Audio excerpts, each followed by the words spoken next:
আকাশের অবস্থা খুবই খারাপ।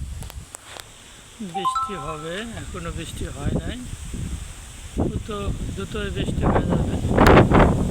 এত বাতাসের মধ্যে পাখি দুটা কীভাবে তার গন্তব্যে পৌঁছানোর চেষ্টা করতেছে দেখেন। ঝড় হবে, কি অবস্থা আমাদের এখানে আজকে, খুবই খারাপ অবস্থা, দেখতে পাচ্ছেন আপনারা। ঝড় অলরেডি চলে এসেছে, লাগবে না। দেখেন বন্ধুরা, চতুর্পাশে খুবই খারাপ অবস্থা। দেখেন আকাশের অবস্থা, মনে হয় আকাশ একদম কাছে চলে এসেছে।